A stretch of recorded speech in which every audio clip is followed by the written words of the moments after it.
Hey everyone, it's Forrest. We're here with I'm here with doing a something a little different on my channel.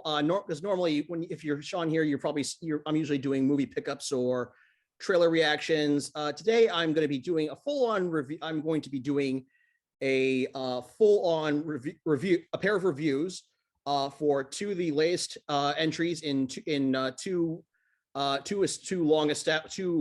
beloved slasher franchises. I'm hoping that this is going to be the first of many of these types of videos that I'll be doing. And it's going to be a roundtable discussion. And to kick things off, I have brought because I'm on part of two different movie review and discussion shows, Under the Radar here in New York, and then Inside Movies Galore, where all of us are located across the country. Where Inside Movies Galore, actually, I mean, Under the Radar, we discuss newer movies. Inside Movies Galore, we tend to look back on older films. And joining me from each, I have two critics from each show joining me to kick off this very first video of this kind for my channel. I have joining me from Texas is Tom Pugliese, aka JLA 12589. Tom, it's good to see you. Yeah, it's nice to be on the show here with you. And joining me from Inside Movies Galore from Oregon, I have Mo Volpe, aka Retro Cult Home Video. Mo, it's great to have you on. Yeah, thanks for having me, man. I'm excited about this. Yeah, likewise. And so let's get to our reviews. The first movie we're discussing here is Scream 5. I know it's officially it is Scream, but let's face it, it's a direct continuation. It's the fifth movie. It's the direct continuation of the first movies. Being real, naming it Scream was stupid. Everybody knows that it's Scream 5. It probably would have generated more hype if they just called it Scream 5, I think. I agree. I agree. Plus also, but it's the trend with these requels is that they're follow-ups to the previous movies, but they're starting, but they at the same time they're kind of starting over to appeal to pull in a younger audience. I think the term a lot of people are using now is legacy sequel, which is cool. I like it. I dig it. I dig the whole idea of it. It's just, there was people that aren't as dialed into the horror racket that saw it and they were like, I don't want to see a remake of Scream. The first one was fine, and then probably now they're realizing it's the fifth one. It just seems like such a weird marketing thing, or at least Scream with a subtitle, Yeah, or same with same with Halloween. I mean, it's a direct follow. I mean, the 2018 movie was a direct follow-up to the original. True. Yeah, they did that shit too. But it's just, and there was also The Thing as well. Like that was a prequel to the John Carpenter movie. That's right. Yeah. And even like non-horror movies do this too. It's like we got for example, you had even all the way back 15 years ago, the 2007 Teenage Mutant Ninja Turtles movie was just called Teenage Mutant Ninja Turtles, even though it was obviously the fourth movie in that franchise. Yeah, that's just such a strange thing. That's like some Xbox One shit. It just is going to confuse a certain subsection of people. Right. And I don't know why they do it. Or like Final Destination, and who else has done? Oh God, Final Destination. Fast and Furious has done it.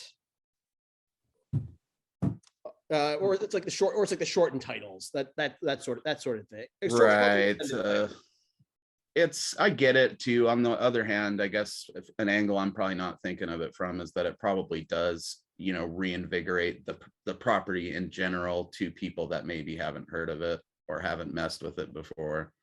So they can just be like, oh, that's that new Scream movie. So I suppose it does make sense on a certain level, but I think most of us probably find it annoying, Yeah. But heck, I mean, like imagine walking into a video store and asking the clerk, do you have Scream? And they don't know which one you're talking about, the first movie or the fifth movie. Right. That's how you end up seeing Mask with Rocky Dennis, and you're super disappointed in your dad. Yeah, I would say you see Mask, and then you're wondering where's Jim Carrey. Exactly. Yeah. All right, so let's kick things off. It's okay. So it's okay. Scream. It's set. The movie takes place 25 years after the events of the original movie, when yet another Ghostface killer appears and begins targeting a group of teenagers who are somehow linked to the killings from the original killings. And we've got the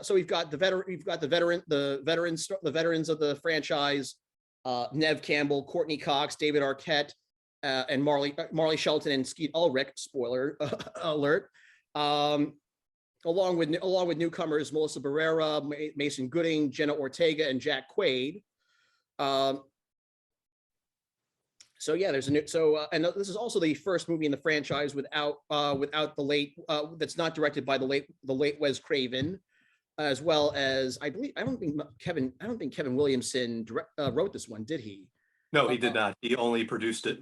Okay, he produced it, but we've got James. But taking over for Williamson, we have James Vanderbilt and Guy Busick. And since Mo, you said you have not seen the new one yet. I guess Tom, how did you feel about this new Scream?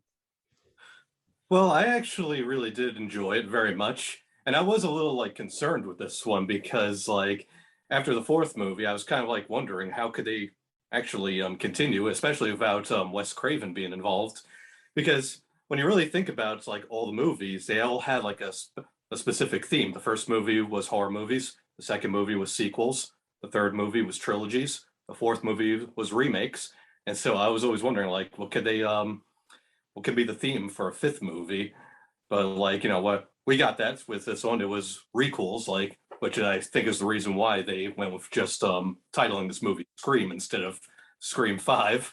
Right. Yeah. And so I really did how it did keep up traditions. It didn't take itself too seriously. I did like how the deaths were still on par. I wouldn't go as far as say it was the most gory one, because I've heard a lot of people saying that this is the most brutal, this is the most disturbing one in the whole series. I wouldn't go that far. I mean, to be fair, a lot of the kills in the franchise haven't been super brutal. I mean, they're bloody, but they're not crushing heads or something. It's not crushing heads or punching heads or basically anything that involves decapitation, anything involving decapitation, glorified decapitations. Because I was going to say punching heads off. Yep, just like what happened in the movie right behind you. Right. It's kind of I kind of find it a little surreal now that the Scream franchise is now under the same ownership as the Friday the 13th franchise, or at least the first 8 movies. Now that, because I think Dimension, Paramount now owns Dimension. This is also the first movie in the franchise that's not put out by Dimension or the Weinsteins. That's a good thing with the Weinsteins, though. Oh yeah, definitely. Oh yeah, absolutely. I think, but I also really enjoyed this one. I was hesitant at first about this, because like you were saying, Tom, I was, as Wes Craven had been along with obviously Campbell, Cox, and Arquette had been constants throughout the franchise, but I think Craven and Williamson were also the brains and the heart of this franchise.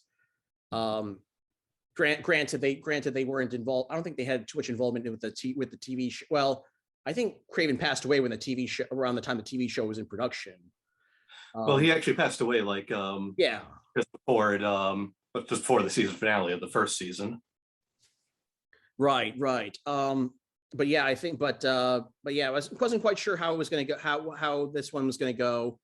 I wasn't sure. Even though the guys who worked on this movie were, the guys behind this movie, Matt Bettinelli-Olpin and Tyler Gillett had previously worked on Ready or Not, which I really enjoyed. Another great horror self-aware horror comedy from the last few that came out from the last few years.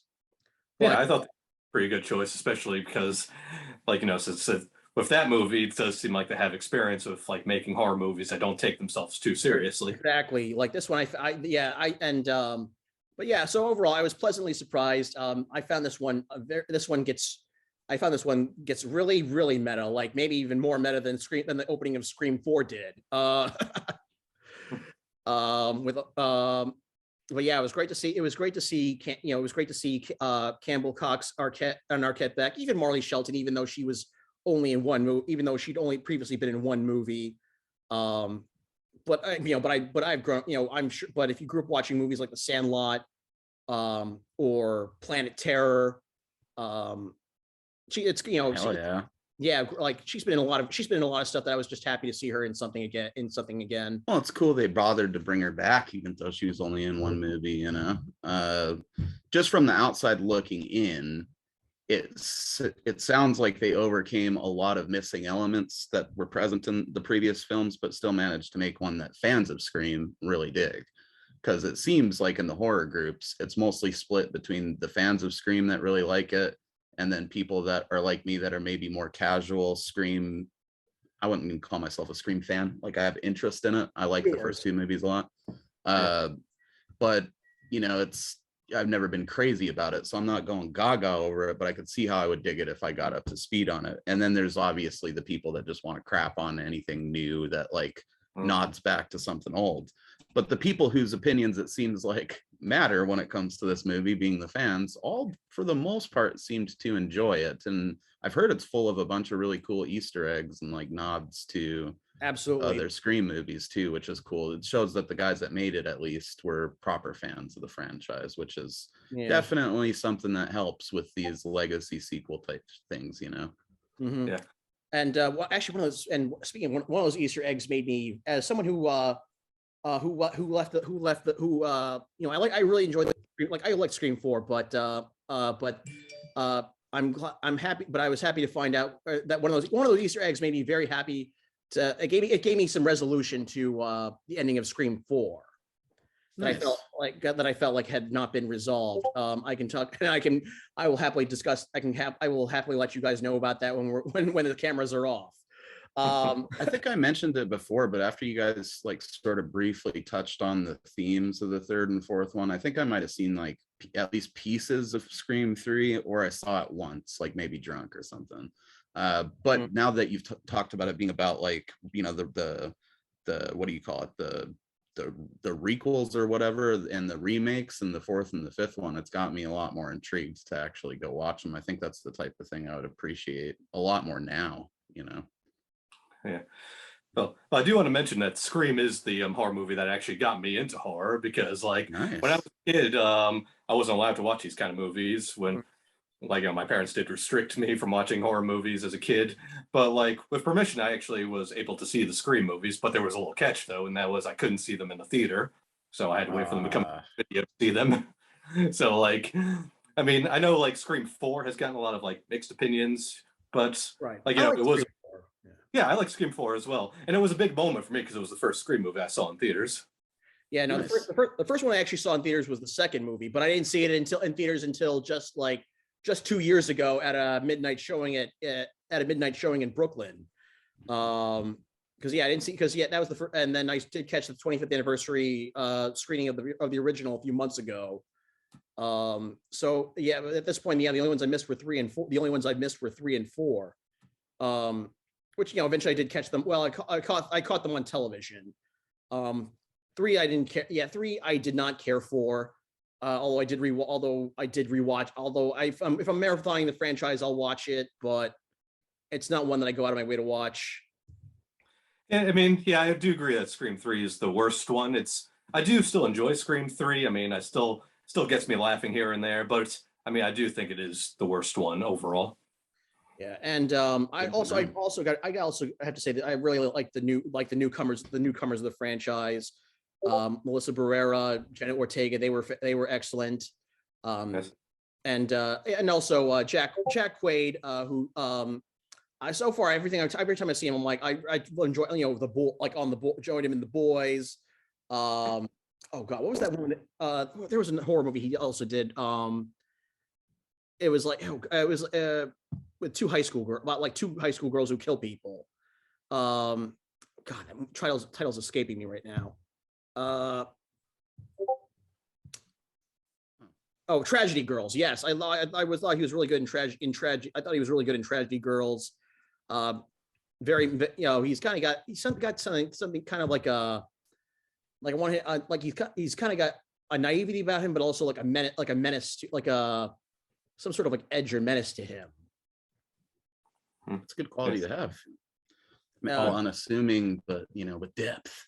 I do want to like go back to like that little cameo you mentioned from Skeet Ulrich. I probably should not spoil like how they squeeze him in the movie. I mean, too late. I already spoiled it by when I was reading up the credits. Oh, yeah, but the way they incorporate him into the movie, it was actually, I thought, pretty good idea. And also it goes back to actually the first movie, because like if you remember like the little bedroom scene with him and Sydney, like they in the beginning they were actually mentioning how their relationship was actually starting to go a bit downhill ever since her mother was murdered. Mm-hmm. So like so what happens with his character and also the main girl, it actually makes sense that that's the connection she has with Billy Loomis. Right, and I kind of like how they kind of flip it around too with her and Jack Quaid. But yeah, shouldn't try not to getting really hard to spoil this one, but yeah, also there was like some pretty good. Also, there were some pretty gnarly kills in it. Some pretty one shocking kill, and then one pretty one, and then a few like wild kills. We also have some other relatives of past characters in this one. We have two characters who are related to Randy, Jamie Kennedy's character. Yes. There's a whole memorial. There's actually a whole memorial to him in this movie. Really well done. They're from Scream 3, played by the same actress. Heather Matarazzo. Yep, it was good. Yeah, I haven't seen her in a long time. I was quite happy to. Her appearance was a pleasant surprise too. Oh yeah, I mean, last time I ever saw her in a movie was in Hostel 2. Oh yeah, that's right. Yeah, come to think of it, I can't think of the. I mean, she's one of those actresses who could pop up in any movie or TV show at any given moment. But I can't really. But yeah, Hostel 2 was like the last time I saw her in something that where she really. We're like, oh my god, it's Heather Matarazzo. That's like the last time she had a role that kind of stood out to me. I gotta get those and watch them again. I haven't seen those Hostel movies since they were like pretty new. Yeah, same here. Like I remember seeing I have a copy of the first one that I got from Hollywood Video to date myself. Oh yeah. And then I saw the second movie when it came on opening day, but I haven't seen it since. I don't know. I feel Hostel. I guess it was fine for for its time, but I couldn't. It's not. It hasn't had much replay value for me. Yeah, same with me. Yeah, I don't know if they're the types of movies that I would watch repeatedly. I might like to get them and just watch them again and have them in the collection for the sake of like saying that I have them in the collection. But yeah. I don't know. I never really got into the whole tourists getting bumped off subgenre of shit that was going on for a while. I prefer the teenagers in the woods, Same. And also I mean, for me also, I mean, yeah, I'm also for me it was also because Eli Roth. I remember my first exposure to Eli Roth was he had done the DVD commentary for Blood-Sucking Freaks. So when I went to go see Hostel, I could kind of see the parallel between Blood-Sucking Freaks is a gem, dude. Yes. Oh man. That movie is one to talk about someday. We got to do some of those on here. So here's a question for you guys. Is this like an end cap to the franchise, or are they setting it up to do more Scream movies? From what I understand, they're already working on the next one. Yeah, they actually greenlit Scream 6 actually, I think 2 weeks ago. And they said that they are working on the script right now and they're expected to start filming this summer. Right. I mean, that could be rad. I get nervous with these franchises that are coming back and then, planning on cranking out more sequels, especially after Halloween Kills went. It's just, you know, I guess they're ending it on the next one, but let's be real, there's going to be Michael movies after that. I don't think any of these franchises are ever going to be stopped unless they end up in legal trouble like Friday the 13th for a while. Yeah, actually, when they made Halloween 2018, like John Carpenter actually said that Halloween 2018 was supposed to be the last one, but nope, we got 2 more. Yeah, so first of the trilogy. I mean, that whole franchise is basically the Akkad family's bread and butter. But it's kind of, yeah, it's a good point. Interesting you mentioned Friday the 13th. I mean, we are getting all these new entries to these long established franchises.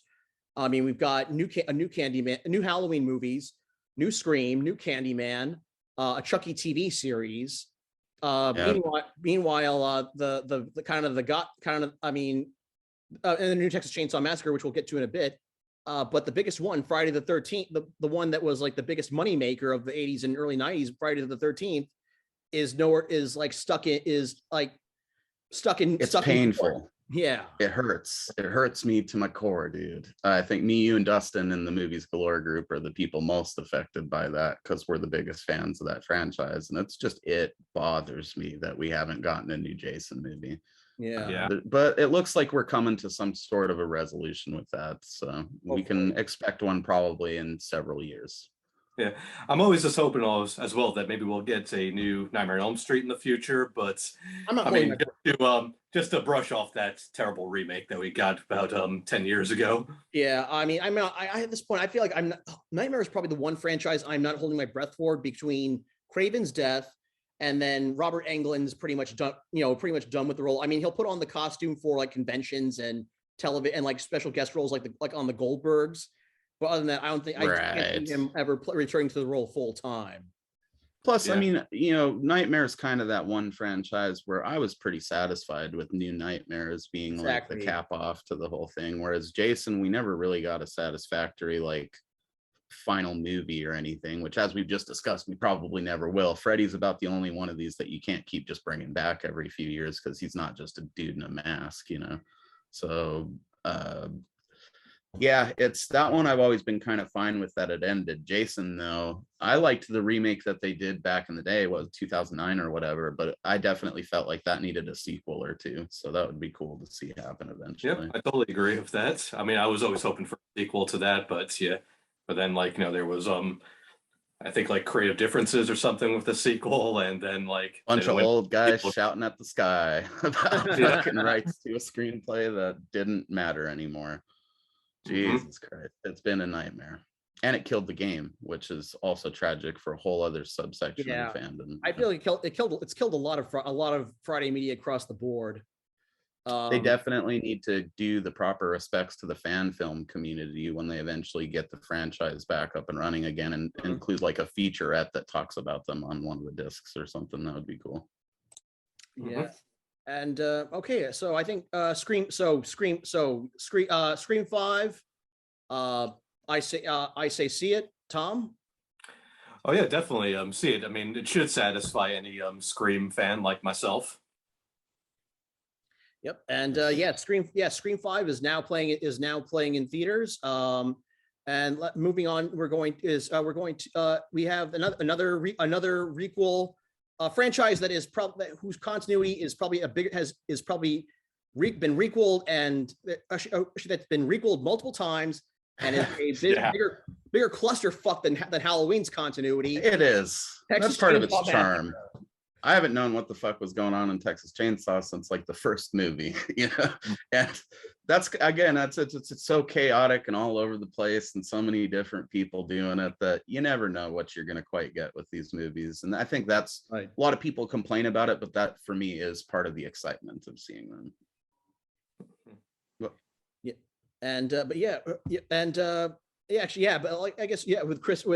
Texas Chainsaw Massacre. So we're picking up about 40-something years after the original movie, with a bunch of young people have purchased this small town where the Sawyer family used to once live, but we come to find out that Leatherface is still alive. And he'd been living with his, I think it was his mother or like It was just an orphanage lady. Yeah. I mean, it could probably be like, his surrogate mother, for all we know, like someone who just adopted him. Like, I don't want to Yeah. go too deep into it since we seem to be keeping it relatively spoiler free. I'm not certain that's actually Leatherface though. I think that this might be some type of a heritage situation going on here, because there's some stuff that doesn't quite make sense in the movie once you watch it, where it's like, how, and the things in the wall and what's going on here, you know. And the age difference doesn't seem to line up between Hardesty and Leatherface, so there's I think they might be setting something pretty neat up with the next movie, but I'm sure we'll get into that a little more. That's if the next movie doesn't retcon this one. Yeah, it's there's possible. been so many sequels to the first Texas Chainsaw Massacre, like Texas And they're not, and none of them are Massacre sequels themselves. Oh yeah, If ever there was a franchise that it was likely they'll retcon in the next movie, it's Texas Chainsaw. Oh yeah, like Texas Chainsaw Massacre 2 was a sequel to the first one. Texas Chainsaw Massacre 3 was a sequel to the first one. Texas Chainsaw Massacre Next Generation was a sequel to the first one. And then you have the remakes. 3D was you got the remakes. Texas Chainsaw 3D was a sequel to the first one, and now we got this. That's 5 sequels. And then we have Leatherface, which was a prequel to the original, and probably not. Technically, there's also Butcher Boys, which was an attempt at a sequel once again to Texas Chainsaw Massacre. I don't know if you guys have seen that term. No, but I know of that movie because I know that I know Kim Henkel, the writer of the original Texas Massacre, was involved in that one. But I did not know that is supposed to be a sequel to Texas Chainsaw Massacre. It was originally supposed to be one, and then they realized like this is shit, so we're just going to shoot a movie that's going to end up on a bunch of multi-packs, and that's where Butcher Boy you can typically find it. It's fun if you got like a 12-pack of beer in you at least, but I wouldn't recommend going into that with any type of expectations for sure. It's like if you mixed a inner city gang movie with Texas Chainsaw Massacre, which just sounds unappealing, right? All right. Cannibal gangbangers, why not? All right. So overall, so I guess we should go around. What we discuss, what do we think of this new one? Tom, what did you think? I mean, Mo, since we really you get to talk much during the screen portion, what did you think of the new Texas Chainsaw Massacre? It's all right. It's definitely not the worst one that they've done, I don't think, but it's not the best either. There's a lot of them that I like more than it. The mask sucks.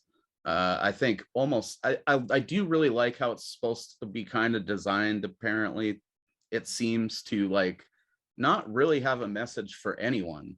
I think that's the true beauty of the movie, because you could on the surface think that it's like them taking a shot at woke kids, but they also sort of take a shot at the other side of the fence, and then Leatherface just fucking kills everyone.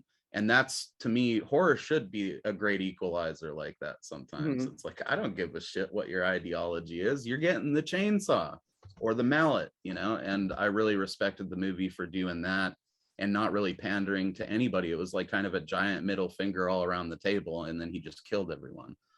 So that's pretty fun. I think a lot of the gore was pretty great. I think that the Hardesty thing was shoehorned in there like a mofo. That really is super unnecessary and they didn't really give her underwhelming. much. I mean, first of all, they didn't really give her much to do, and second of all, I felt like this would have had much more impact if Marilyn Burns had still been alive to reprise the role. Yeah, right, exactly. And I think that they the Tesla product placement in there was a little bit telling. It's like, how did this movie come to be? And then you see that and it's like, maybe that has something to do with it. Throw a Tesla in at the end for no reason. I would say Elon Musk is getting in the splatter business. Hey, much more admirable than trying to go out in space. There ain't nothing out there, at least not where we can get to yet. So if he wants to throw more of that Musk money at making some horror films, I'm down with it. I'm not saying for sure that's what happened, but it was like odd that all of a sudden just hardcore product placement in the last couple minutes of the movie. I don't think that really spoils anything. They turn the autopilot on their Tesla. Yeah. So yeah, but overall I liked it, dude. I didn't think that it was like I said, not great, but not horrible. It was fun. I'll watch it again. If it comes out physically, I'll buy it. If it doesn't, I'll bootleg it. And there it is. Yeah, I think there's already somebody who's already making like custom Blu-rays of it. Yep. Some like custom VHS on the way too, which are going to be sick. Yeah. Tom, what did you think of the new Texas Chainsaw Massacre? Well, I actually did enjoy this one, and I do agree it's not the best one, but not the worst either. I mean, I never really hated a Texas Chainsaw Massacre movie, with the exception of The Next Generation. I mean, heck, I even enjoyed. You break my heart, Thomas. I even enjoyed Texas Chainsaw 3D. It's a guilty pleasure movie, but like this one, like I do think like the story was a bit weak because it was kind of like a non-existent story, and like there were some subplots that I think could have actually made a little bit of a better movie. Like there was right in the very beginning, we see they made a documentary about the first movie. That could have probably been a pretty good story for a movie. And also, like they didn't really do much with Sally in this one. Like I think maybe they should have had like more of Sally in it and like had like give her a bigger part, especially with like what some of the stuff she does at the end. I mean, like there's literally a part in this movie where she has Leatherface at gunpoint with a shotgun, but doesn't take the shot. I mean, I was literally shouting at my TV during that scene. I was like, literally, because she had him literally point right to his face, but doesn't take the shot. That would have killed him. If you're gonna fucking cosplay Laurie Strode, at least live up to it. Yeah, Jesus. Right. Exactly. But like, I really did, of course, really like the kills, especially like the kills on the bus. Which that was such a great. Yeah. That was. I mean, it's no Freddy versus Jason, but that was such a fun scene. Dude, I'm such a fan of a gratuitous bloodbath, even if it makes almost zero sense. I also really Party Massacre. I also really liked the first kill when he kills that cop, like by snapping his hand and then stabbing him with. God. Oh, that was so brutal. Oh, it makes me cringe just thinking about it again. Yeah. Getting sliced in half. Actually, getting sliced in half and their entrails falling out of the bus falling out of the bus. Oh, I love that. You noticed that? Yeah. And like, here's something I also thought was pretty much an improvement over Texas Chainsaw 3D was actually Leatherface's age, because like, because as much as I like Texas Chainsaw 3D, something that always like stood out to me was like the beginning of the movie set in 1973, but then it cuts ahead like from the looks of it 20 years later because of they're in their 20s, so which means that it would be set in the 90s. But however, it's clearly set like 40 years later because we saw gas prices were today's prices and a character iPhone, something that didn't exist in the 90s. Yeah. So the character should have been in their 40s, not their 20s. And also Leatherface should have been an old man. So yeah, so they fixed that with this one. So Leatherface was an old man, looks like he was in his like mid 70s, give or take. Yeah, looks like you could believe he wouldn't maybe even understand what those cell phones were, especially given his lifestyle, and it's the bus scene's a great example of how you just can't please anybody nowadays. There's people that like think it's too woke, there's people that think it's not woke enough, and I think that was the fucking point, guys. He says, oh, try anything, you're canceled, bro, and then he slaughters all of them, and that's still pissed off the people that are like anti-cancel culture, and it's like, what? He kills them all. I'll admit that part afterwards. That part where he says you're canceled. I'll admit, for me, it felt forced. It was cornball. It was fully cornball. But I did laugh at it because it was so cornball. It was like, oh my God. Because how many things like that have we heard? And I mean, not like that specifically, but lines like that just it just happens. And it was so cool to see everyone get splattered after it. And I'm not, just to preface it, I'm not one of those people that's like for cancel culture or against it. I kind of just form my own opinions. I'm not really political, so I don't give a shit about any of that. I thought that Leatherface should have, or this movie should have served as like a good neutral ground for everybody to sort of come together on. But it's still dividing people, and that's unfortunate. I think in a few years, though, when they come back around to it, maybe they'll get it a little bit more. Not that it's super deep, but that's kind of also the point, yeah, man. And my only issue with that is that was a large bus to drop off of, and the one girl was limping a bit afterwards, but one of them would have been hurt, especially in the rain jumping off of that bus. Yeah, I was also a little surprised that there was no emergency exit in that bus, because I would have thought there would have been like emergency exit in the Yeah, back side somewhere. Because I mean, take it, I've never been on a party bus, but Yeah. I've always I been on a feel school. like There's always like a few emergency exits. I think, yeah, right. I've been on Yeah. school buses and I've been on like your on like I've been on city buses. Like Uh, Greyhounds, I've been on a few of those yeah, too, and those I feel two. like they've got it at the back as well. There's like an emergency exit. So, and I've been on some old school buses that had it, so I was surprised as well that there wasn't just like a door at the back, you know. Yes, Uh, and there was also just one little like horror cliche just before the bus massacre, because like you remember the driver goes outside and he gets decapitated with the chainsaw, and then like the girl just runs right in the back. I mean like, because we see Leatherface on the side of the bus before she runs back, so she could have had enough time to close the door. Right. right. I mean, I think even running back is giving her too much credit. She slowly backs away from it and just lets him in the bus, you know. Yeah. But it wouldn't have been much of a scene if it was just Leatherface out there pounding on the window, you know, trying to Yeah. get him through the walls of the bus. So Really some of those broken through things, windows. right, and some of Yeah. those things I'll excuse, being like especially a fan of 80s horror, just for the sake of the bloodshed, you know. Yeah. Put him on the bus. Let's do it. Yeah, man, I mean, it's just probably one of the better bloodbaths we've gotten in a long time. It was what I was hoping that the big, you know, massacre scene in Halloween Kills was going to be. Yeah. That's what people made it sound like, was what we got in Texas Chainsaw. I agree. Like, yeah, if you think about it, Halloween Kills was that the final, like the final massacre scene was a very, very restrained compared to this. They did not hold back, didn't hold back. I really enjoyed that part. I don't know. For me, I kind of had a mixed. Yeah, I definitely agree. This is not the worst of the franchise, but it's not the best. For me, it's like it's like dead center of the, like, if I had to rank the franchise from best to worst, this would be like dead center. Yeah, I have to agree. I think I mean, I know they were trying to poke fun at like cancel culture and woke culture and say something about gentrification. To me, it just seemed a little. It didn't really. I felt like it wasn't. It could have been a little more cohesive. But yeah, I agree. I do like that Leatherface is an equal opportunity offender, though. Same Right. same with Michael Myers. Same with Michael Myers in Halloween Kills. Well, they do a good job with the whole social commentary thing of touching on a little bit of both sides of it to create this neutral atmosphere of they're all going to die anyways, so it doesn't matter. But like, you know, there's the whole Confederate flag thing and how that's part of their history, but it also reminds them of different times or whatever, and not all of them are necessarily racist because of it.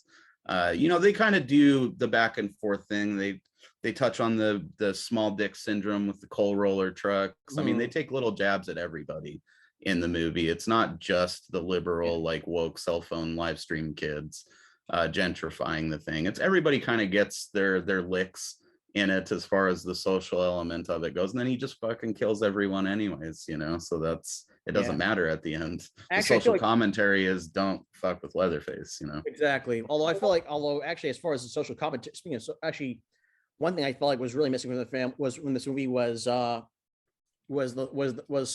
Sawyer family. I mean, the whole thing with the Texas Chainsaw Massacre is the Saw is family. And right. See, exactly. And this is what I wanted to touch on earlier. And, you know, spoilers to anybody that hasn't. Well, I don't know if, I mean, it's whatever. It's more of a theory anyways. I don't think it's actually Leatherface because he doesn't look like he's 70. He definitely looks older than he has in certain films, but he doesn't look like he's like as old as Sally Hardesty is. And he was definitely probably older than her in the first movie. So he should be old as shit in this. yeah, I think that it's like a bastard child of Leatherface that he had with, because he was always kind of interested in the ladies a little bit, you know. And it stands to reason eventually he would have abducted one. And we don't have to go into detail what would happen there. yeah. But maybe a child was born and eventually taken in by these people. But he was like educated on the family history and he knew that the saw was in the wall. So when this happened, he did what he knew from his father, which is take a face, get the saw, and have some fun, you know. And then at the end, cooking. Yeah, well, like they even like mentioned something like that in the beginning of the movie. They were like saying that they never caught Leatherface because like they couldn't identify him because he was always wearing a mask. Yeah. Exactly. And I mean, you know, I would like to think anybody that's didn't skip past that part has seen the post. You guys saw the post credits scene, right? Yes. Okay, I mean, it's not much. He's just walking up to the house, but it also kind of like it gives him some familiarity with it. But that I feel like it was like Leatherface's kid. And I think that that's what they're kind of setting up to maybe tell in the second one. And we might get a lot more of that, the Saw his family thing. And if that's and again, that's assuming if we end up getting a direct follow up and not another requel. You get true. Yes. I mean, because that's something I just always want with the Texas Chainsaw Massacre sequel, an actual follow-up, not a sequel that retcons the previous ones. At this point, it's kind of funny that they keep doing that to us in a way. It is frustrating, but it is also kind of, it's like the longest troll in horror movie history is that they just keep not giving us what we want. I mean, the Texas Chainsaw Massacre as a franchise has always kind of had a very subtle humorous bent to it. I mean, even Tobe Hooper said that the original was supposed to be a dark comp. I think Tobe Hooper said the original was supposed to be a dark comedy. And the second movie was a little more in your face about it. Yeah, it goes balls to the wall in that second one, but there is elements of humor, I suppose, in that first one. It's mostly just such a gross movie that it's hard to look past. Like, it's one of those movies that you feel like you can taste it when you watch it, you know. And I think that's what every other Texas Chainsaw seems to miss when they try to capture this. Like, this definitely didn't quite hit that grimy feel to me of the better ones, you know. I think like the beginning did a better job of hitting that gross feeling of the first one than this one did. This definitely, in terms of the feel of it, did sort of feel like a Netflix chainsaw movie. It's very, I noticed it, like compared to the first. Yeah, I noticed that it lacks that griminess of the first even like the first 6 movies.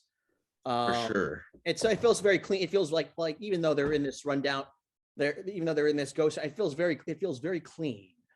Yeah, it feels like a Texas Chainsaw theme park attraction, you know, like it's a standing set very clearly that they're using there. Yeah, so. Which in itself, I like that kind of thing, you know, like that Wrong Turn movie did that, and I really like it. I'll say Tourist Trap. Yeah, stuff like that. Exactly. It's got that carnival element to it or something. I don't know, that it's like neat in its own way, but doesn't necessarily fit in with Texas Chainsaw given what we just discussed, you know, but that's a minor gripe, you know, it's an aesthetic thing. It's not something that really took away from the enjoyment of the movie for me. I don't know, man. I mean, do you guys think that this one is worthy of a direct sequel? Not just because we want it because we've never gotten it, but do you think it actually would support a direct sequel? I think that if my theory is correct, there could be some really cool, neat stuff in the next Chainsaw movie if they do follow this one up. Yeah. I mean, I could see that, of course. I mean, after like, you know, that after credit scene, they can pretty much like, you know, maybe go back to the original roots, hopefully, if they were to make a follow-up. Right. Hopefully introduce more of Leatherface's extended family. And you know, and yeah, I'm gonna get a little fan service. Yeah, get a little fan servicey here, but I was like, you know, since Sally was already off, you know, she kind of just shoehorned in and got off very quickly.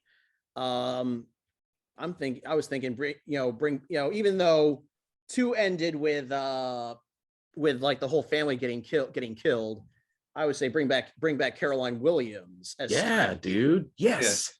And have her like have a love affair with Leatherface. That'd be kinky. I'm about that. You bring back Matthew McConaughey and that crazy bitch that played his like girlfriend or whatever. Too. Yeah. Let's just get it in there. I'd be all for if Bill Moseley came back to play Chop Top. Hell yes. Yeah. Hell yes. He's got at least one more tour as Chop Top in him, I think. Yeah, I think so too. Assuming they can figure out a way to like explain how they survived 2's ending. I mean, that's the thing. I'm sure they could.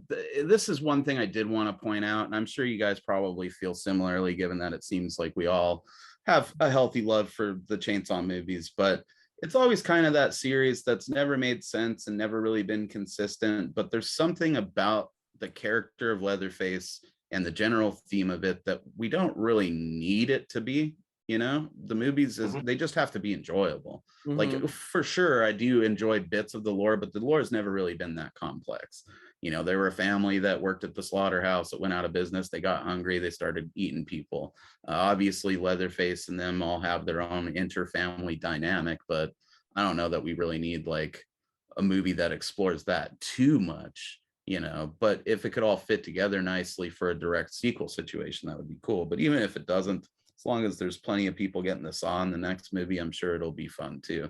And it's a unique anomaly in horror franchises in that every other series like kind of is made less enjoyable by the inconsistencies and the different retconnings and things like that. But Chainsaw's done a pretty good job of still being fun, even with it being an absolute mess like it is, you know. So credit where it's due there for sure.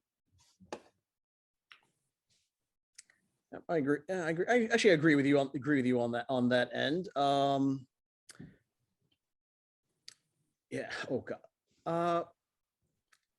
Oh God. I lost my I kind of lost my own. Well, let's address the elephant in the room here. How'd you guys feel about that mask? Oh, Leatherface. You know, I feel like one thing that makes Leatherface is that the mask is like stitched.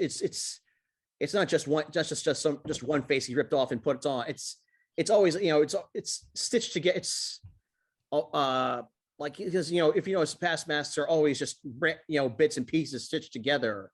Right. It's like it's kind of indicative of like how like disjointed and disfigured he is.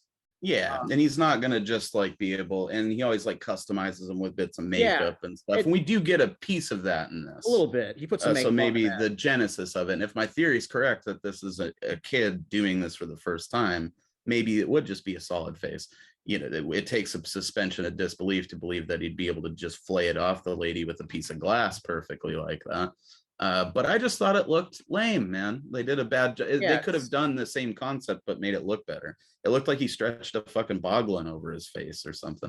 You're right. Like, or just like any store-bought Halloween mask. Yeah, it was bad. And it was distractingly bad for me through the whole movie. But that's like the only thing I could say that was horrible about it was the mask design. You can't win them every time, you know. Look at Corey Taylor from Slipknot. Even he's had some bad masks. Actually, you know what? That's exactly what that mask, the whole Leatherface's whole get up in this movie was Corey. Actually, no, I would say Corey Taylor combined with a fat toxic Avenger. Hell yeah. Fuck yeah. Tubby Toxie and Corey. Yeah, that's a collab we never thought we'd see. Wait, did I say Corey? Wait, hold on, wait. Did I say Corey Feldner or did I say Corey Taylor? I think you said Taylor. Okay.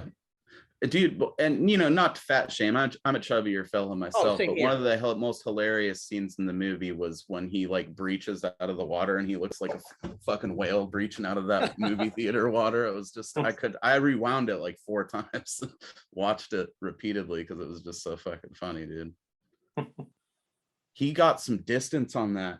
Was he like dolphin swimming up to the top there? Like he shot out of that water full body length pretty much. I mean, he's so big. I would think he would have, he's so big and probably not much, and you know, not much of a swimmer. Because I don't think there's there were like any lakes or ponds or anything around that area. Yeah, I imagine like Jason, you could buy that, but fucking Leatherface, it didn't make sense. And as a chubby fella, you know, we're not hydrodynamic, you know. We're not built for speed under there. It's just not the way it works. But it was hilarious, and credit for doing it. And then he does the suite where he tosses the chainsaw like a Beyblade. I thought that was pretty funny too. Yeah, and also I want to give credit to as far I mean, there's quite a few actors that I recognize from other movies, like William Hope from Aliens and Hellraiser 2, Alice Krige, who was in Star Trek, but Elsie Fisher, who played Lily, the final girl. Because I had previously seen her in Bo Burnham's 8th Grade. She was an excellent movie which I recommend checking out if you haven't seen it. So when I saw that she was in this one, right away I was rooting for her to live. Yeah, and she was again like another way to drive home that point that they're not really taking a stance with this movie, because she was the only person who didn't participate in either side of any ideology in the movie. She was Mhm. like that perfectly neutral character, and her Well, she knew shit was performance was bad. She like automatically she could tell shit was gonna go bad. right. She knew that even if Leatherface hadn't showed up, that idea was going to devolve into chaos. But like, yeah, she did a good job, dude. I could see her coming back for a sequel. I'd be about it. I wouldn't say she's as good as that girl from Ghostbusters Afterlife, but in terms of like a slasher movie, she's like probably the equivalent for me right now. I'd like to see her back for sure. And Tom, what did you think of any of the characters? Well, like, I thought, like, the characters were all right. I mean, like, I do think they had, like, some pretty good, like, depth with, like, the girl, like, she got shot a while back. So Mhm. that way, like, when she goes to fight Leatherface with the gun, there could have been, like, some pretty, like, complex situations with her. Oh yeah, and they do Yeah. that scene with her and Richter or whatever, where she's picks up the gun and is kind of curious about it, but then the memories of what happened to her like make her all weird about it, and it's understandable. It's not contrived or whatever. It doesn't feel fake, like a fake reason for her to have some baggage. It's legit, and it's reflective of, unfortunately, something many kids of the past few generations have had to deal with, and the whole idea of comparing a chainsaw massacre to a school shooting Mhm. the way that they did, I thought was kind of neat, because when you think about it, these slasher movies do always happen to like groups of teenagers most of the time. So Yeah.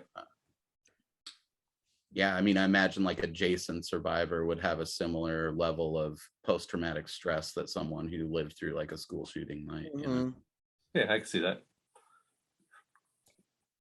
And yeah, and definitely not something we go back to. They would go. I can't see. Well, I don't know. I guess I couldn't. After what Elsie Fisher's character went through, I don't know if I can see her coming back. But although actually, actually that's gonna bring. I'm gonna shift this over to. Actually, I think I'm gonna close. I will close out this discussion with this. Well, how about this though? Favorite. Hold on, put a pin in that.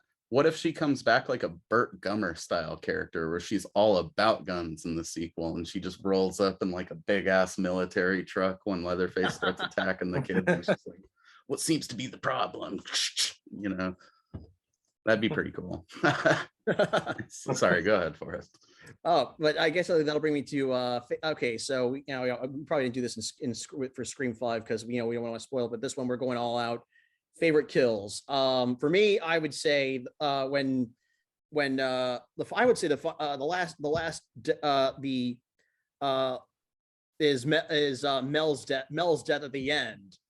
When they're autopiloting the Tesla home, and she just gets grabbed by Leatherface and impaled. I liked when she gets decapitated. Actually. She gets impaled and decapitated. Yeah, that's right. Yeah. She gets impaled when she crashes the SUV. Yeah. But that's a good one. It's good. I kind of chuckled at it, not gonna lie, because it felt like they were trying to do the Texas Chainsaw the beginning thing, which that is amazing. They're driving away and she's like, thinks she's good, and then just through the back of the seat, and then you just see him walking away dragging the saw all gross, and that was a more effective way, I think, to do that. But I did definitely like slow clap when he killed that girl finally, because she's by far the most annoying poopy character in the movie, and the fact that she kept escaping with her life was bothering me. And when I saw them both about to ride off into the sunset, I was bummed, but I'm glad that he got. By the way, I kind of wondered when you said poopy character, was that pun intended only because she got dumped? I didn't even think about that. He got raw sewage dumped on. That's such a happy coincidence right there. Yeah, I did. She did get sewaged up like crazy, but yeah, she was literally poopy by the end of it. But so that would be your favorite, you think? Yeah, that would be. I would say yeah. Mel's death at the end was my favorite kill. How about you guys? Richter, because it's just so brutal, dude. He breaks his knee backwards, and then he still keeps fighting him, and then he's trying to give her the keys, and he takes the mallet. That was easily my favorite in terms of like just visceral carnage. But man, when he broke that guy's wrist and stabbed him in the neck with it, that is one of the coolest kills I think I've ever seen in a horror movie. It was something you'd picture Jason doing, but I'm glad that Leatherface is who they had doing it, because he's easily the other dude you could believe doing that, you know. And what about you, Tom? What was your favorite kill? I'll probably have to be like, right around the bus one with like the girl like, trying to escape through the side window, and then like, he takes the saw and like cuts her right in half, and like see all her intestines like spilling out. Oh, that was so, oh man, that was such a good, oh yeah, that was a good one. And I was kind of like, actually, seeing the entrails fall, I was a little kind of holy shit for me, just because it was so well done. It was just so well done. Yeah, solid one for sure. And it's, I will say in terms of, because they did use a lot of CGI. I think all like the gore was probably half and half. They did it pretty good. It didn't. The only one that really felt computery, like hardcore, was when he decapitated her at the end. The other ones really felt like they happened quick and like abrupt enough that you didn't have time to focus on it in detail, at least for a first viewing, to be like, oh, that's just a bunch of CG crap. I mean, there was clearly a lot of actual blood thrown around on set too. So, yeah. All right. Well, I think we'll end. I think that's all. That's all for today. I want, guys. I want to thank. I want to. Do you have? I want to take a moment and if you've got take a moment and plug anything you've got going on. Plug your channels. Tom, you got anything you'd like to promote? Well, I think I would like to promote the Texas Chainsaw Massacre fan film that I've done some location scouting on, the Sawyer Massacre. So like I'll actually be going to the set of that fan film in a couple of weeks when we start. Yeah, and you guys are actually filming it in Texas, unlike this movie, which was shot in Bulgaria. Yeah, or shooting in Austin, Texas. Hell yeah, right near where yeah. And Mo, what about you? Anything? Tell us about yourself. What you got going on? Well, I do my own channel called Retro Cult Home Video that I've been slacking on hard for the last month. I've done several live streams, but I haven't really gotten any content out. Predominantly, I normally focus on movies from Full Moon Features. That's my main series, Full Moon Madness. It's about 25 episodes deep with assorted pickup stuff and specials on the side, so you can check that out if you like. We're going to have that coming back here soon with a review for all 6 Trancers movies. And we're just going to be banging out a lot of major franchises this year, because last year I focused mainly on just standalone Full Moon films. In addition to that, I'm going to be reviewing some horror comics from the last couple of years. And that's actually about it. So check it out. Happy to have you over there during any of our live streams too, Forrest, and you, Tom. You're more than welcome. Okay. Sometimes we do pickups, sometimes we do general horror conversations, sometimes it's full moon themed, so we talk about that stuff. Eventually we're going to get some trauma stuff going on. I imagine you'll be a big part of a lot of that, Forrest. Oh yeah, I will definitely get let me know when you're doing that. Oh yeah, dude, it's gonna be good times. I'm thinking of doing like a Trauma Tuesday thing, but we'll record it like on a more convenient day so it doesn't overlap with Inside Movies Galore, and then we can plug it on Movies Galore because we'll be uploading it the same night. So good times. Okay, great. Thank you very much, and thank you very much, guys. Appreciate you coming on here and having this discussion. Oh yeah, dude, I'm looking forward to more of them. Yep, and if you like what you saw, I'll be actually, you can hit like and subscribe, share this video. I will also be providing links to both Tom and Mo's YouTube channels below, and as well as Inside Movies Galore and Unger the Radar, where you can see all of us discussing a wide variety of movies in a much bigger table. So that's all I've got for now. And I will just say, long live the video store. Yes, sir. God, I miss those. Yes. I don't think I've had as much